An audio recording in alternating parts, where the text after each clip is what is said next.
you thought everything was fine. You thought they were this power couple, and then you start seeing Whitney kind of engage in some weird behavior, and then you think it's Bobby, but then some people say no, it's actually Whitney who's driving all this. You don't know. Next thing you know, people are dead and bad things are happening, and it's terrible. When I look at Bobby Brown, the lives of Bobby Brown and Whitney Houston, because you can't talk about one without the other. It's like talking about Michael Jordan without discussing Scottie Pippen. You can't do it, right? You can't do it, right? So Bobby Brown and Whitney Houston were the Michael Jordan and Scottie Pippen of the music industry, except one was male, one was female, and they had a beautiful relationship, and they were both extremely talented.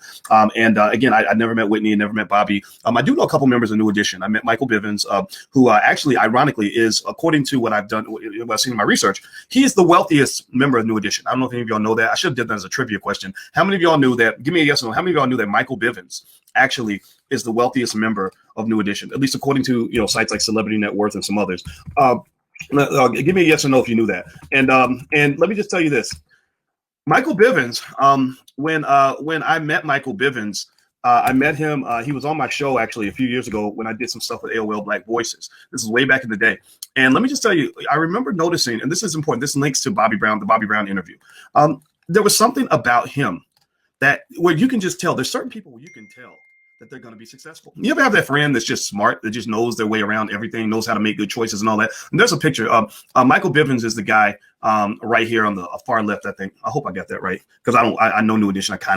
So anyway, Michael Bivins, he's kind of one of the alphas of the group. He's not the most. I ain't gonna lie. I'm gonna keep it 100. I don't consider him to be the most talented. The most talented members of the group, in my view, were Ralph Tresvant, Johnny Gill, and Bobby Brown. Those are kind of the three alphas in terms of talent. But he was an alpha in terms of, in my view, business sense, business knowledge, innovation. And one thing he did that was really fascinating was he created this group called Belle Biv DeVoe.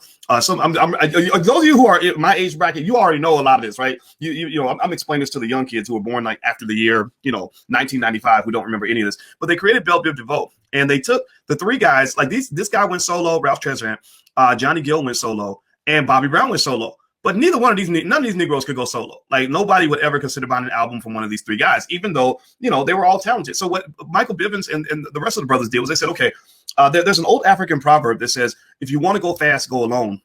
If you want to go far, go together. So what he realized, which was to me, I thought quite intelligent, was he said, if we come together and we create something that's flashy and cool, and we bring our collective talents together, we can create a group that's as good as any of these individuals could do on their own.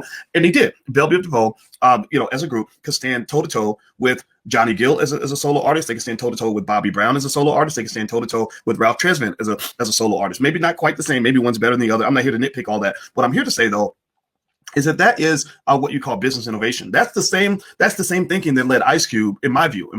I can't speak for him, but that's the same thing that, in my view, led Ice Cube to say, we can create the Big Three League, and we can go get all these players that people know about because they're brands. It's not about the talent. It's about the brand, right? They understood branding. So it doesn't matter if you're the best player in the world. There are plenty of great basketball players you never heard of who can't sell a ticket. It's the brand, right? So basically Ice Cube pulled together all these brands and created this league with all these guys that people still wanted to see because they could sell a ticket. Well, the same thing is true of Belle Biv DeVoe. They built a brand. And I love it. It's extremely impressive. And actually one of the guys from Belle Biv DeVoe is actually in the Black Business School, the tall one, Ronnie, I think that's his name. Yeah, very nice guy, very smart guy.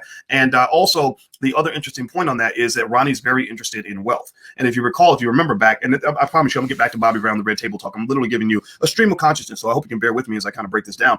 But it kind of speaks to the fact that when you talk about the music industry, the people that tend to do well tend to be the people that just kind of figure things out on the business side. Somebody asked me, they said, Dr. Boyce, how do artists make money from streaming? Given that streaming has kind of taken over the music industry. And he said, well, how do artists make money from streaming? I said, they don't. The artists don't make money from streaming. The labels make money from streaming. The tech companies, Apple makes money from streaming. Not you. You're just the help. You're just the talent.